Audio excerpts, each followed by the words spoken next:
একদা আল্লাহ রাব্বুল আলামিন সকল ফেরেশতাদেরকে বললেন, হে ফেরেশতাগণ, তোমরা আদম আলাইহিস সালামকে সেজদা করো। নির্দেশ অনুযায়ী সকল ফেরেশতাগণ আদম আলাইহিস সালামকে সেজদা করলেন, কিন্তু সেজদা করল না শুধুমাত্র ইবলিস। সে অহংকারে ভরে আল্লাহ রাব্বুল আলামিনের আদেশ অমান্য করলেন, যেহেতু তার ভিতরে কুফরির বীজ নিহিত ছিলেন। তারপর আল্লাহ রাব্বুল আলামিন ইবলিসকে লক্ষ্য করে বলতে লাগলেন, হে ইবলিস, যাকে আমি আমার কুদরতের হাতে সৃষ্টি করেছি তাকে তোমাকে নির্দেশ করলাম সিজদা করতে, আর তুমি আমার কথা অমান্য করলে। তুমি আদম আলাইহিস সালামকে সিজদা করলে না, তুমি কি নিজেকে বড় বলে ভাবো? তারপর ইবলিস বললেন, আমি কখনো আদম আলাইহিস সালামকে সিজদা করতে পারি না, কারণ আপনি আমাকে আগুনের দ্বারা সৃষ্টি করেছেন আর আদমকে মাটির দ্বারা সৃষ্টি করেছেন। তারপর আল্লাহ রাব্বুল আলামিন বলতে লাগলেন, হে ইবলিস, তুই অহংকারী হয়ে গেছিস, তোর ভিতরে অহংকার চলে এসেছে। রোজ কিয়ামত পর্যন্ত তোর উপরে আমার অভিশাপ বর্ষিত হয়ে থাকবে। আর আল্লাহ তাআলার এই নির্দেশের পরে ইবলিস তার শয়তানের রূপে চলে আসলেন। পুরা শরীরটি কালো কুচকুচো হয়ে গেল আর জান্নাতের সকল বস্তু ওইখানেই পড়ে গেল। তারপর আল্লাহ রাব্বুল আলামিন ইবলিসকে বললেন, হে শয়তান, তুই পুরা জীবনের জন্য আমার রহমতের টেনে বঞ্চিত হয়ে গেলি, তোর জন্য জান্নাত হারাম হয়ে গেল, তুই শিগগিরই জান্নাত থেকে বাড়িয়ে যা। তারপর ইবলিস বললেন, হে আল্লাহ তাআলা, আমি আপনার কত কোটি কোটি বছর ইবাদত করেছি আর আপনি আমার এই শাস্তিটি দিলেন, তার বদলে কি আমি কিছুই পাবো না? এটাই কি আপনার ইনসাফ হবে? তারপর আল্লাহ তাআলা বললেন, হে পাপিষ্ঠ ইবলিস, বল তোর কি চাই? আজকে তুই আমার কাছে যা চাইবি আমি তাই দিব, বেহেশত ছাড়া। আর আমি কাউকে চাওয়া ফিরাই নে, তুই কি চাস তুই? তারপর ইবলিস বললেন, হে আল্লাহ তাআলা, যদি আমার জন্য বেহেশতে হারাম, আমি কোনো দিন জান্নাতে ঢুকতে পারবো না, তাহলে কিয়ামত পর্যন্ত আমার হায়াত দান করো। 2 নম্বর, আপনি আমাকে এমন ক্ষমতা দান করো যে আমি আপনার যাবতীয় সৃষ্টিকর্তাকে দেখতে পাই, কিন্তু আমাকে কেউ যাতে দেখতে না পায়, আর আমি আদম সন্তানের রগে রগে চলাচল করতে পারি, আর যাতে আমি যে কোনো সময় যে কোনো রূপ ধারণ করতে পারি। আর আল্লাহ রাব্বুল আলামিন বললেন, যাও ইবলিস, তোমার এই ইচ্ছাও আমি পূরণ করলাম। আর ইবলিস আল্লাহ তাআলার কাছে অসীম ক্ষমতা নিয়ে আল্লাহ তাআলাকে উদ্দেশ্য করে বললেন, হে প্রভু, আমি তোমার দিব্যি খায় বলছি, আমি তোমার দয়ার থেকে বঞ্চিত হয়ে গেলাম, তোমার জান্নাত থেকে বঞ্চিত হয়ে গেলাম, আর আমার সারা জীবনের আমল ব্যর্থ হয়ে গেল। আমি ওই আদম সন্তানের কাছে প্রতিশোধ না নিয়ে ছাড়বো না। আমি শপথ নিলাম যে আমি সকল আদম সন্তানকে যুগে যুগে ভুল পথ দেখায়ে আমার সঙ্গে দুজকবাসী করে ছাড়বো। তারপর আল্লাহ রাব্বুল আলামিন বললেন, হে ইবলিস, যারা আমার প্রকৃত বান্দা তাদেরকে তুমি পথ হারা করতে পারবে না, আর তোমার রাস্তায় তারা চলবে না। আর যারা তোমার রাস্তায় চলবে, আমার কথা নির্দেশ অনুসারী কাম করবে না, তাদেরকে আমি তোমার সঙ্গে দুজকে দেব। তারপর আল্লাহ তাআলার নির্দেশে বাকি ফেরেশতাগণ ইবলিসকে ধরে বেহেশত থেকে বহিষ্কৃত করে দুনিয়ার সবথেকে গভীর নদীর তলে তাকে নিষ্কৃত করলেন। তারপর ওই সমুদ্রের তলের থেকে ইবলিসের কার্য পরিচালিত করা শুরু করে দিল। এদিকে আল্লাহ তাআলা ফেরেশতাগণকে নির্দেশ করলেন, হে ফেরেশতাগণ, তোমরা আদম আলাইহিস সালামকে শ্রেষ্ঠ জান্নাতে ফেরদৌসে বসবাস করার ব্যবস্থা করে দাও। আর ফেরেশতাগণ আল্লাহ তাআলার নির্দেশে আদম আলাইহিস সালামকে সুখ শান্তির ব্যবস্থা করে দিলেন। আর আদম আলাইহিস সালামের আরো কোনো পরেশানি থাকলেন না, কোনো কষ্ট থাকলেন না, আর সুখ শান্তি আর আরামও এসর ভিতরে বসবাস করতে লাগলেন আদম আলাইহিস সালাম। কিন্তু এটাও সত্য কথা যে মানুষ একটা যেতই সুখ শান্তিতে বসবাস করুক, কোনো জীবন সঙ্গী ছাড়া একলা একলা বসবাস করা তার জন্য অতি পরেশানিময় কথা হয়ে ওঠে। আর আদম আলাইহিস সালামের সঙ্গেও তেমনই ঘটনা ঘটলো। তিনি এতি সুখ শান্তিতে বসবাস করেও কেমন জানি তার অশান্তি ভাব অনুভব করলো। আর মহান আল্লাহ তাআলার সামনে আদম আলাইহিস সালামের এই কথা আর গোপন রইল না। আর মহান আল্লাহ তাআলা রাব্বুল আলামিন ফেরেশতাগণকে বললেন, হে ফেরেশতাগণ, আমি আদমের জন্য একটি জীবন সঙ্গী সৃষ্টি করতে চাই, যাতে সেই পরিপূর্ণ সুখ শান্তি অনুভব করতে পারে। আর একদিন আল্লাহ তাআলা আদম আলাইহিস সালামের চোখে আমেজ নিদাম ভরিয়ে দিলেন। সুতরাং তিনি গভীর নিদ্রায় ঢুলে পড়লেন। এই নিদ্রা এতই গভীর ছিলেন যে নিদ্রার ভিতরে একটি কাণ্ড ঘটে গেল, কিন্তু হযরত আদম আলাইহিস সালাম কিছুই টের পেলেন না। আর হযরত আদম আলাইহিস সালাম নিদ্রার ঢুলে ছিলেন, তখন আল্লাহ তাআলা ফেরেশতাগণকে হুকুম করলেন, হে ফেরেশতাগণ, তোমরা আদম আলাইহিস সালামের বাঁ দিক থেকে একটি পাঁজর বার করে নাও। আর ফেরেশতাগণ আল্লাহ তাআলার নির্দেশে একটি পাঁজর বার করে নিলেন আর আল্লাহ তাআলার সামনে নিয়ে হাজির করলেন। আর তারপর আল্লাহ তাআলা পরম সুন্দরী যুবতী একটি সৃষ্টি করলেন এবং তাকে বেহেশতের পোশাক দিয়ে পরিচালিত করলেন। আর এই নারীর নাম রাখলেন হাওয়া।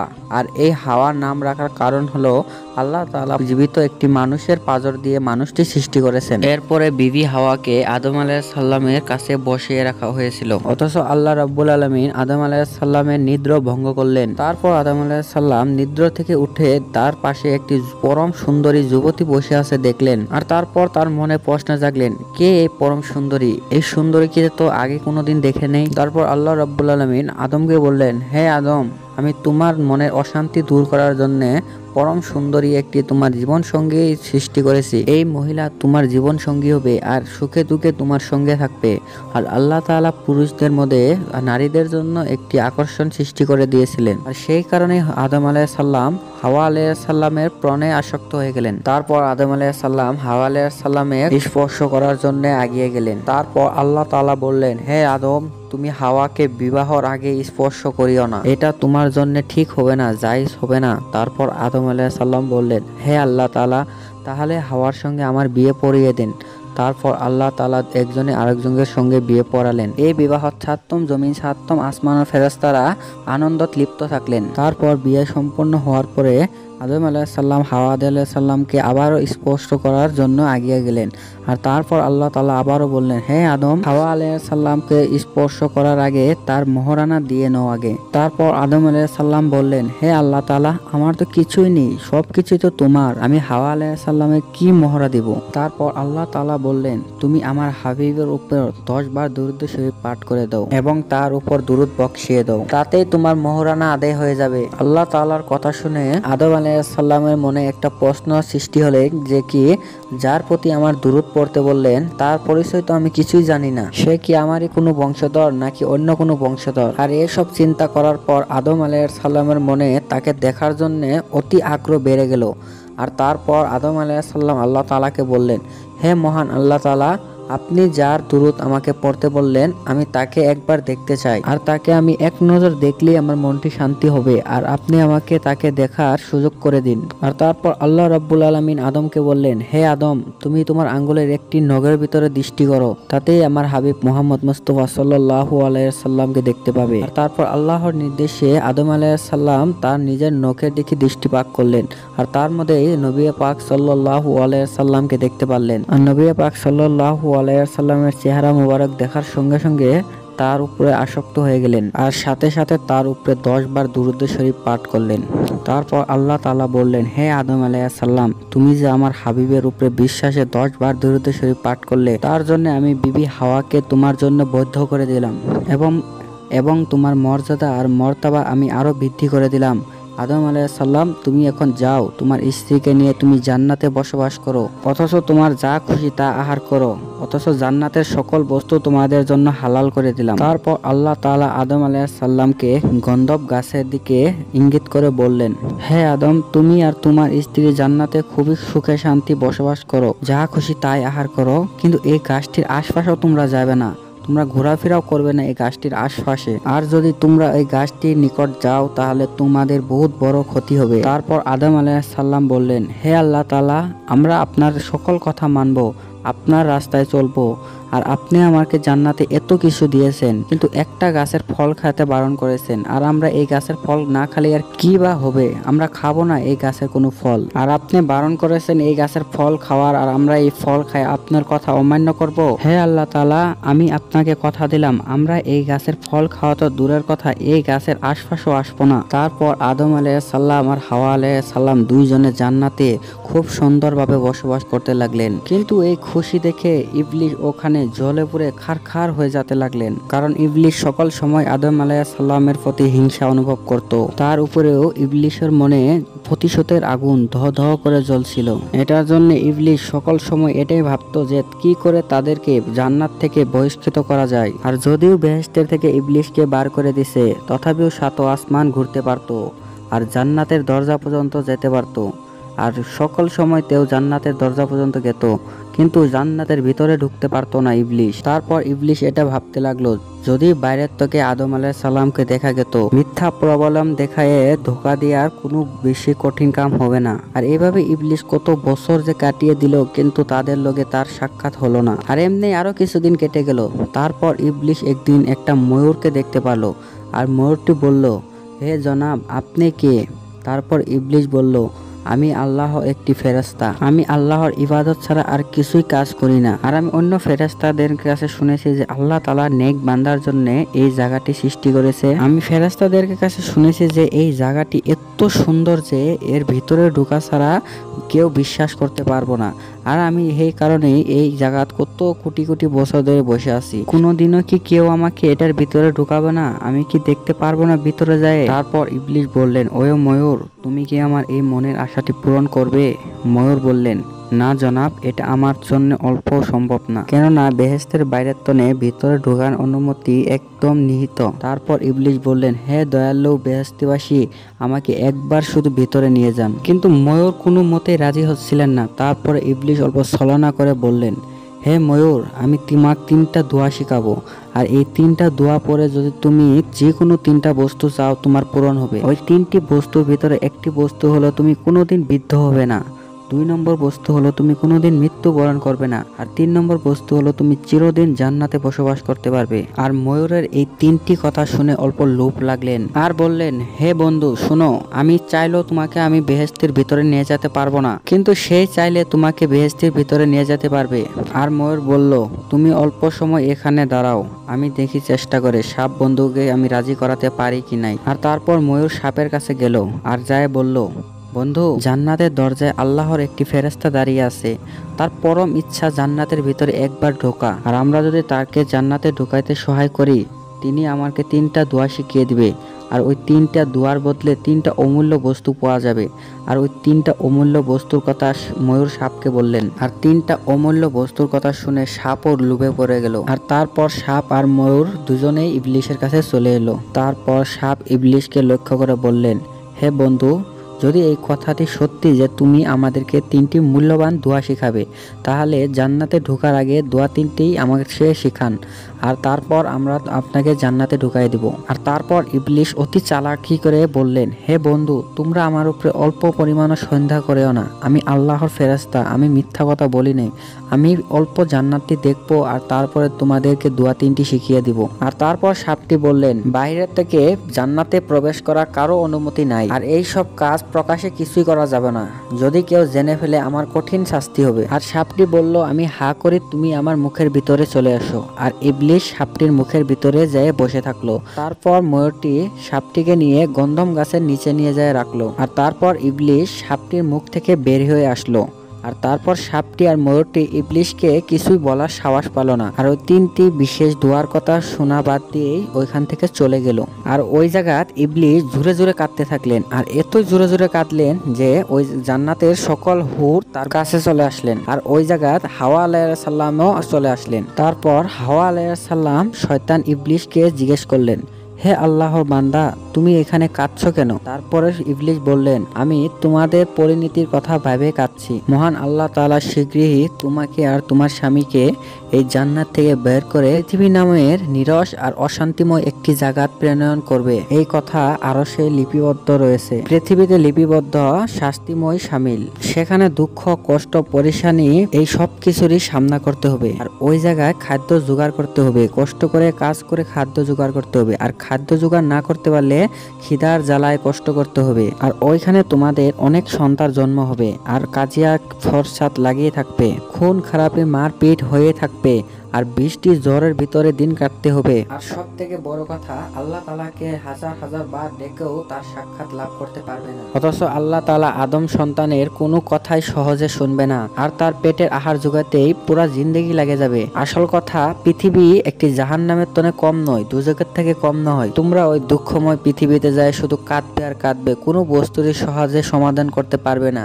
আর আমি তোমাদের এই দুঃখের কথা ভেবেই কাঁদছি। আমি কাঁদতে চাই না, কিন্তু তোমাদের দুঃখের কথা ভাবে আমি কান্দা আটকাতে পারছি না। তারপর বিবি হাওয়া শয়তানকে জিজ্ঞেস করলেন, তুমি যে কথাটি বলছো এটা একদম সত্যি কথা, এটার প্রমাণ কি? তারপর শয়তান বলল, আমি আল্লাহর কসম খায় বলছি, আমি বিন্দু পরিমাণ মিথ্যা বলছি না, আর আমি আল্লাহর ফেরেশতা, আমি আল্লাহর ইবাদত ছাড়া কিছুই করি না, আমি মিথ্যা বলতেই পারি না। আর শয়তানের এসব কথায় হাওয়া আলাইহিস সালাম অল্প অল্প বিশ্বাস করতে থাকলেন। আর হাওয়া আলাইহিস সালাম শয়তানকে জিজ্ঞেস করলেন, তাহলে এই পৃথিবীর তনে মুক্তি পাওয়ার উপায় কি? তারপর শয়তান বলল, অবশ্যই উপায় রয়েছে, কিন্তু এই উপায় তোমরা গ্রহণ করো কি নাই আমি জানি না। তারপর হাওয়া আলাইহিসসালাম বলল, অবশ্যই গ্রহণ করব, আপনি দয়া করে বলুন উপায়টি আমাদেরকে। তারপর ইবলিশ গন্ধম গাছকে ইশারা করে বলল, এই গাছটির দুই একটা ফল যদি তোমরা খেতে পারো তাহলে তোমরা বেহেশতে একেবারে থেকে যাবে। ওই জাহান্নামের মতোই পৃথিবীতে আর তোমাদেরকে যেতে হবে না, তোমাদের জান্নাতে থাকাটা বাধ্যতামূলক হয়ে উঠবে। তারপর হাওয়া আলাইহিসসালাম বললেন, আল্লাহ তাআলা তো আমাদেরকে ওই গাছের ফল খাওয়ার বারণ করে রেখেছে, তাহলে এটা কিভাবে সম্ভব? তারপর শয়তান বললেন, আল্লাহ তাআলা দয়ার সাগর, তার জন্য তার একটি নাম গফুর, তিনি সকল সময় সকলের গুনাহ মাফ করে থাকেন, আর তিনি নিজের নামের মহত্বতা বানায় রাখার জন্যই বারণ করেছে তোমাদেরকে। আর আল্লাহ তাআলার দয়ার বিষয়ে তোমাদের ভাবার কোনো প্রয়োজন নেই। আর আমার মতে তোমরা যদি এই গাছের ফল খায় আল্লাহ তাআলার কাছে ক্ষমা চাও, আল্লাহ তাআলা তোমাদেরকে ক্ষমা করে দিবে, আর তোমরা চিরস্থায়ীর জন্য জান্নাত পেয়ে যাবে, আর আল্লাহ তাআলার ক্ষমাও পেয়ে যাবে। আর তারপর ইবলিশ বললেন, এখন তোমরা ভেবে দেখো। আর এটা বলে ইবলিশ ওইখান থেকে গায়েব হয়ে গেলেন। আর হাওয়া আলাইহিসসালাম শয়তানের এইসব কথা বিশ্বাস করে ফেললেন। তারপর হাওয়া আলাইহিসসালাম ওই গাছের পাশে গেলেন, আর গাছের পাশে যায় তিনটা ফল ছিঁড়ে নিলেন। আর হাওয়া আলাইহিসসালাম ওই ফলটির ভিতরে একটি ফলের ছোগলা উঠালেন, আর চোখ ভিতরে দেখলেন রক্ত, আর রক্ত অল্প হাতে বললেন। আর হাওয়া আলাইহিসসালামের হাতে একটু রক্ত বাড়ার পূর্বেই মেয়ে লোকের মাসে একবার রক্ত দেখা দেয়। তারপর হাওয়া আলাইহিসসালাম ওই ফলটি নিয়ে আদম আলাইহিসসালামের কাছে চলে যায়। তারপর আদম আলাইহিসসালাম বিবি হাওয়া আলাইহিসসালামকে বলে, হে বিবি, আজকে তোমার শরীরটি এত ময়লা দেখাচ্ছে কেন? তোমার শরীরের ওই সুগন্ধই গেল বা কোথায়? তারপর বিবি হাওয়া বললেন, আমি মহা বিপজ্জনক একটি সংবাদ নিয়ে এসেছি। তারপর আদম আলাইহিসসালাম বললেন, কি দুঃসংবাদ বলো। তারপর হাওয়া আলাইহিসসালাম বলল, আল্লাহ তাআলা নাকি আমাদেরকে জান্নাত থেকে বের করে পৃথিবী নামে একটি জায়গায় পাঠিয়ে দিবে। আর শয়তানে যা যা বলেছিল সব কথাই আদম আলাইহিসসালামকে হাওয়া আলাইহিসসালাম বললেন। তারপর আমি ওই আল্লাহর ফেরেশতাকে বললাম, এটার কোনো উপায় নেই? তারপরে তিনি বললেন, এই গাছের ফল যদি তোমরা ভক্ষণ করতে পাও তাহলে তোমরা চিরস্থায়ী জান্নাতে থেকে যাবে। তারপর আদম আলাইহিসসালাম বললেন, এটা কি ওই গাছের ফল যেটা আল্লাহ তাআলা আমাদেরকে খাওয়ার জন্য বারণ করেছে? তারপর হাওয়া আলাইহিসসালাম বললেন, হ্যাঁ, এটা সেই গাছেরই ফল। তারপর আদম আলাইহিসসালাম বললেন, আমি কখনো আল্লাহ তাআলার আদেশ অমান্য করে এই গাছের ফল ভক্ষণ করতে পারবো না, তুমি এই বিষয়ে আমার সঙ্গে দ্বিতীয়তে আবার কথা বলবে না। আর আল্লাহ তাআলার নির্দেশ অমান্য করার কথা শুনে আদম আলাইহিসসালাম ভয়ে ওই জায়গা থেকে বহুত হাজার হাজার কিলোমিটার দূরে চলে গেলেন। আর বিবি হাওয়া আলাইহিসসালাম আদম আলাইহিসসালামের পিছে পিছে ওইখানেও চলে আসলো। তারপর আদম আলাইহিসসালাম বললেন, হে বিবি হাওয়া, তুমি আল্লাহর নির্দেশকে ভয় করো, এর খিলাফ করলে আমরা চিরস্থায়ী নফরমানি হিসাবে শাস্তি ভোগ করতে থাকবো। আর তারপর হাওয়া আলাইহিসসালাম বললেন, তুমি কেন বুঝতে পারছো না? আমাকে আল্লাহর ফেরেশতায় নিজে কসম খাইয়ে বলেছে, আর আল্লাহর ফেরেশতা কখনো মিথ্যা বলতে পারে না, দয়া করে তুমি এই ফলটি ভক্ষণ করো। আর আদম আলাইহিসসালাম বললেন, যদি আল্লাহ তাআলা খুশি হয়ে আমাকে পৃথিবীতে বসবাস করতে দেয় আমি তাই খুশি হয়ে বসবাস করব, তারপরেও আমি আল্লাহ তাআলার নির্দেশ অমান্য করতে পারবো না। আর তারপর হাওয়া আলাইহিসসালাম যেসব দেখলেন যে আদম আলাইহিসসালাম তার কোনো কথাই শুনছে না, তারপরে বলতে লাগলেন, আমরা না আজকে এই ফলটি খেয়ে নিই, আর তারপর আল্লাহ তো দয়ার সাগর, আমরা তার কাছে ক্ষমা চেয়ে নিব, আর আল্লাহ তাআলা নিজের দয়ার বদলে আমাকে ক্ষমা করে দিবে। আর তারপর আদম আলাইহিসসালাম হাওয়া আলাইহিসসালামের এই কথাটা শুনে অল্প ভাবলেন যে হাওয়া আলাইহিসসালাম কথাটি একেবারে অমন্দ বলেননি। আর আদম আলাইহিসসালাম ভাবলেন, নিশ্চয়ই আল্লাহ তাআলা তাদেরকে ক্ষমা করে দিবেন। আর হাওয়া আলাইহিসসালাম এই কথাটা শুনে অতি আনন্দিত হলেন। আর হাওয়া আলাইহিসসালাম আদম আলাইহিসসালামের হাতে একটি ফল দিয়ে দিলেন, আর একটি ফল নিজে খেতে লাগলেন, আর আরেকটি ফল আদম আলাইহিসসালামও খেতে লাগলেন। আর যিশুমি এই ফলটি খেয়ে শেষ করলেন, বেহেশতের সকল পোশাক আর তাজ তাদের শরীর থেকে খুলে পড়ে গেলেন। আর তারপর আদম আলাইহিসসালাম নিজের দিকে চেয়ে দেখলেন তার সকল বেহেশতের বস্তু খুলে পড়ে গেছে আর একেবারে উলঙ্গ হয়ে গেছে, আর হাওয়া আলাইহিসসালামও উলঙ্গ হয়ে গেছে। তারপর দুইজনেই নিজের নিজের হাত দিয়ে নিজেদের লজ্জাস্থান ঢাকার চেষ্টা করলেন। তারপর আল্লাহ রাব্বুল আলামিনের পক্ষ থেকে ঘোষণা আসলো, হে আদম, আমি কি তোমাদেরকে গন্ধব গাছের থেকে দূরে থাকতে বলি নেই? গন্ধব গাছের ফল খাইতে বারণ করে নেই? আমি কি তোমাদেরকে বলিনি যে শয়তান তোমাদের পরম শত্রু? তোমরা শয়তানের হাত থেকে সকল সময় সাবধান থাকিও, সতর্ক থাকিও, বলিনি তোমাদেরকে আমি? তারপরও তোমরা আমার কথা অমান্য করে শয়তানের ধোঁকাত পড়েছো। তোমরা এখন আর এই পবিত্র বেহেশতে থাকার যোগ্য নয়, তোমরা বেহেশতে থাকার যোগ্য হারিয়ে ফেলেছো।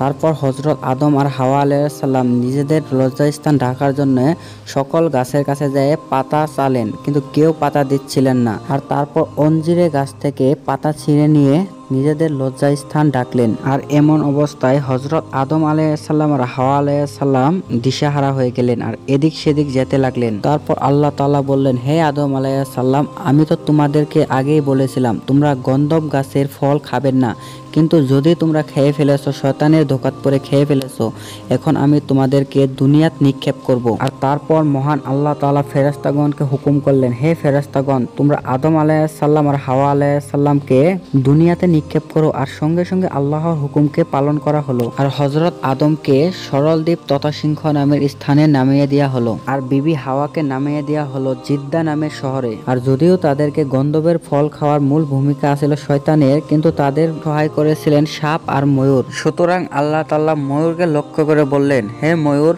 যদিও তোমার অপরাধ গুরুত্বপূর্ণ না, কিন্তু তুমি একেবারে নির্দোষ না। আর তুমি এই কথাটা ভালো করে জানতা যে জান্নাতে কাউকে ঢোকার অনুমতি আসিল না, আর তুমি একটি অচেনা লোককে বা জান্নাতে ঢোকার সহায় করেছো। সুতরাং এই কারণে তোমার কিছু শাস্তি অনুভব করতে হবে। প্রথমেতে তোমাকে জান্নাত থেকে বহিষ্কৃত করা হলো, আর তোমার সৌন্দর্য আগের মতো থাকবে না। তোমার দেহের ভিতরে তোমার পায়ের মধ্যে সব থেকে সৌন্দর্য বেশি ছিল, কিন্তু তোমার পায়ের সৌন্দর্য বহিষ্কৃত করা হলো, কারণ ওই পাও দিয়ে তুমি সাপকে জান্নাতে নিয়ে গিয়েছিলে।